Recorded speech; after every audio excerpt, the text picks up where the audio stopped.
welcome to Elevating Impact, a series of conversations with extraordinary leaders and nonprofits all around the country. Today, I'm very excited to welcome Katie Dalton to the show. Katie is the Executive Director of Crime Victim Center in St. Louis. So, Katie, thank you for taking some time with me today. Yes, hello. Well, I'd love to just hear a little bit about your organization to start off. Sure. Yeah, so we're the Crime Victim Center. We've been around for 52 years. We started in 1972. There was three agencies like us that started in the 70s. In the early 70s is when the crime victim rights movement was happening. And so we were one of the few agencies that still continue to work with victims of all types of crime, regardless if they're working with police and prosecution. There's a lot of agencies that are doing great work that work with specific crimes such as intimate partner violence and human trafficking, and a lot of other places that are affiliated with prosecution services or within the police departments. And so we work very closely with all of them and have great partnerships. But I think what keeps us unique still to this day is that we work with just anyone impacted by crime. In general. And so we have four major programs, is what we call them. So we have victim advocacy. We have what we call victim advocates. Those are kind of those social worker, case management style of jobs that work really close with systems. So we have advocates that are stationed in the courthouse in both St. Louis City and St. Louis County that help people file orders of protections. Most people know them as restraining orders. Help them go through that process. So we help them file, we help them navigate the court system and kind of figure out that process. And then we also have victim advocates that work in police headquarters in both St. Louis City and St. Louis County that work with specialized detective units. So that could be domestic violence, homicide, juvenile unit. And so I like to say, help bridge the gap between community and police. We help the police officers kind of recognize potentially why this person is reacting the way that they are and like why trauma affects people the way that they do. And then we also help educate the community of how the criminal justice system works. And so we have those programs. We also help people file for crime victim compensation, which is a fund you can basically get reimbursed by the state for medical bills or funeral costs due to a crime. We also have trauma-focused counseling. So that's for anybody impacted by the crime. That could be the primary victim as well as a witness or somebody who lives in a high crime area. And so all of our counselors have been trained in trauma-focused modalities. And so really we're trying to help people just relieve their PTSD symptoms. And then we also have, through our counseling program, we do have a play therapist as well. So she can see kids 6 and up, and we work a lot with victims of domestic violence and kids who've witnessed domestic violence, as well as those who've lost loved ones to homicide. Wow. Wow. And then we also have legal services. So we help people through the order protection process. We have 2 attorneys that can represent people through order protection hearings, as well as divorce and custody, more of those family law issues. Excuse me. And then last, we just have community engagement. We try to be involved as many community things as possible. We do a couple of client-based events each year, like we hold a Mother's Day brunch for those moms who lost their sons or daughters to homicide. We do a homicide vigil of remembrance every year, and just try to support people who are, grieving through the holidays, just events like that. But yeah, Wow. all of our services are free of charge. And if we work very closely with a lot of other organizations. So if we aren't the best fit, then we will, hopefully connect people with a good fit. Gotcha. The scope of your work is incredible. That's I can see why you're kind of fitting a niche that services so many different types of crime. That's such important work. Knowing the kind of breadth of your services, how many folks do you typically work with in a year? What's the kind of size of your organization? Yeah, so I like to say we're small but mighty. We are an organization of 20 women.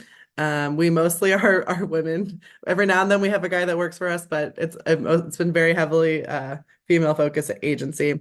And we serve about 6,000 clients a year.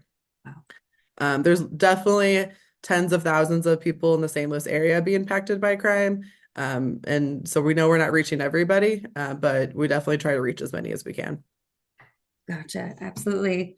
Well, and I just want to go a little bit more into one thing you were talking about in terms of your partners. So one of the topics that we're kind of bringing up more and more these days is collaboration, and especially with collaboration with different nonprofit or public agencies. So could you tell us maybe a little bit more about your kind of partner system network? I mean, how does that work on the Sure, yeah. ground?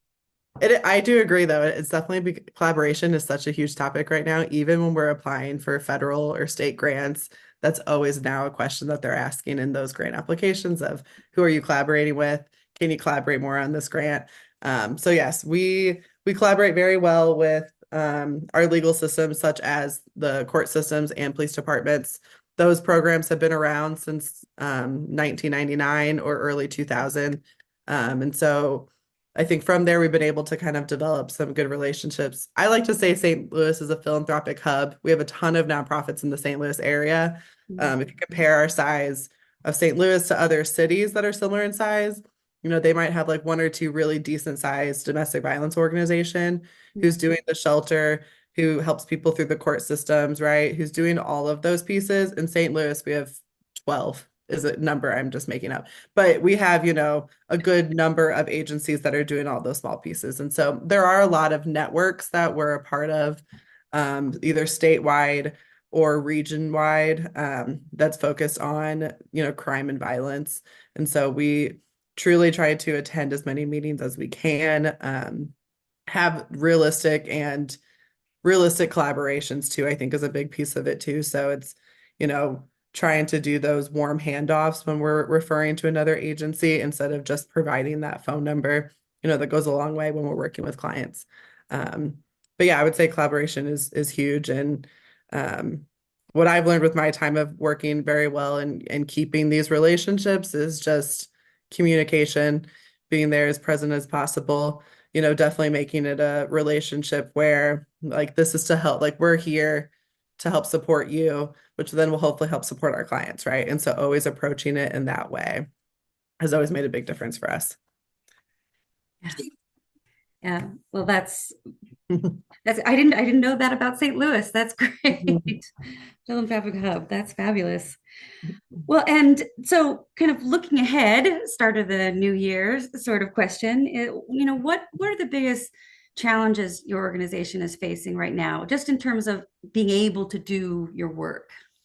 Sure. Yeah, for us, it's been we're very heavily, state and federal grant funded organization, but there also has been a pretty significant cut in some of those funding sources. So funding has probably been our biggest concern at the moment. If we don't have funding that supports these direct service positions, then it's less people we can help and serve.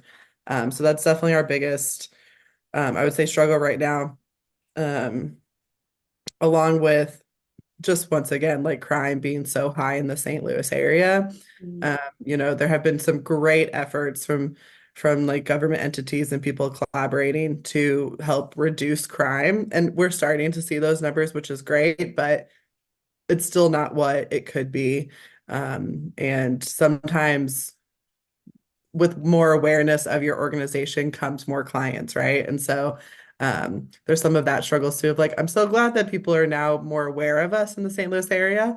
But also it's made our capacity just be a little bit hard. Like we've had a counseling wait list for a good year now because there's been such a, awareness around mental health services and people, I feel like reaching out more for mental health services and allowing like we now allow people to meet with us virtually as well as in person to whatever the client wants, Yeah. which then has just I think really like made a lot more people call us for services. And Mm. so we have sometimes some wait lists like that, which is always a challenge of how to do as much as we can and give people correct great service, right? Or try to touch as many people as we can, but not maybe it's just more of like here's a referral in a way, and how to try to balance that Yeah. with the just like lack of also funding.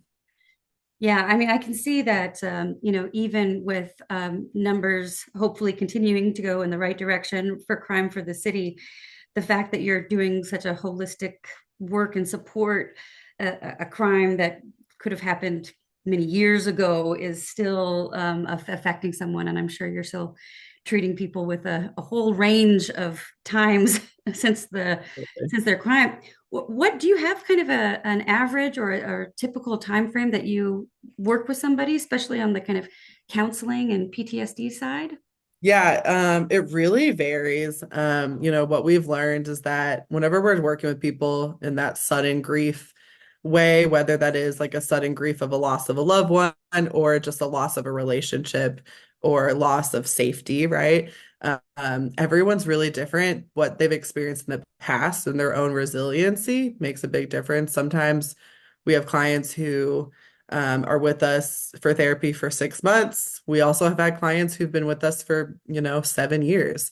And we really value the client to kind of empower them as much as we can in those decision makings, right? So, you know, they've lost so much of their power and control when they become a victim. And so we empower them to make the decision of when they want, potentially counseling to end. And so some people really struggle, with their grieving process. And, on average, when we're talking about like sudden death grief, they say it can take up to 5 years for somebody to be comfortable in their new normal.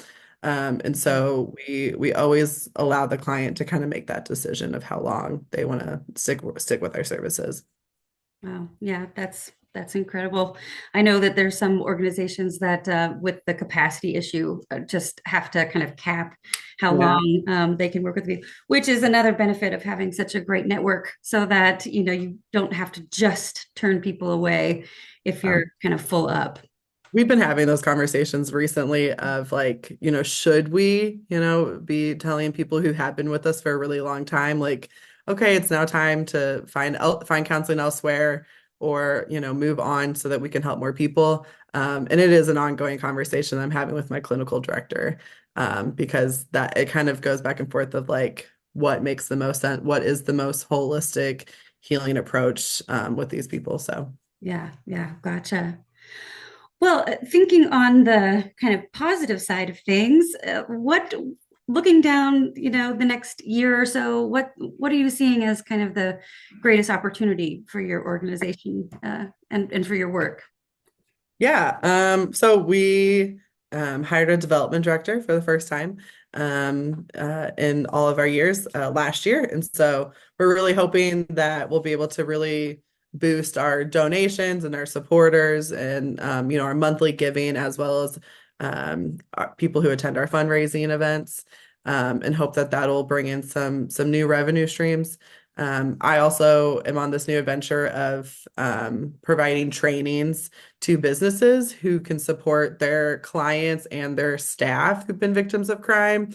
And, talking about trauma and how, how the effects of trauma, affects your brain as well as your body and people's reactions and recognizing signs of intimate partner violence. What are victims' rights? What are, victim rights that employers are supposed to follow?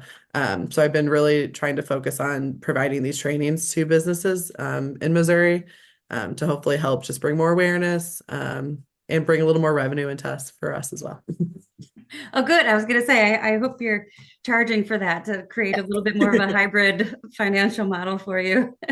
That's the hope. Yeah, absolutely. Well, I'm so glad to hear that, because a lot of folks are feeling a little uncertain about, especially federal funding coming into the next few years. So one thing we've been talking about a lot is just the diversification of revenue and just how powerful that can be.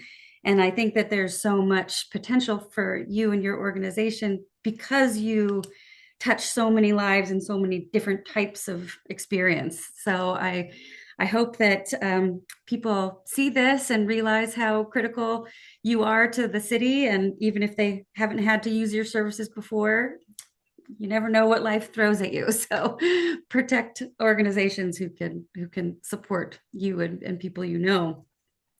So for those folks who do want to support you, it sounds like business owners could reach out if they wanted to do some of those trainings or facilitated conversations, I'm sure. For individuals or businesses who want to donate, how do they do that? What's the best way to get in touch with you? Yeah, sure. So they can go to our website, which is www.supportvictims.org. Or if you Google Crime Victim Center, we should be one of the first ones that pop up. But we do have ways to donate on our website, and or you can kind of go on the website to show if you want to send a check. Those are our address at the bottom of a page as well. Um, but yeah. Okay. All right. Sounds great. Well, Katie, you are doing amazing work, and I'm so glad organizations like yours are out there. And thank you for taking time and just sharing a little bit of the story with us. Appreciate it. Yeah, thank you for having me. You bet. And stay tuned, everybody else, for more conversations with great organizations around the country.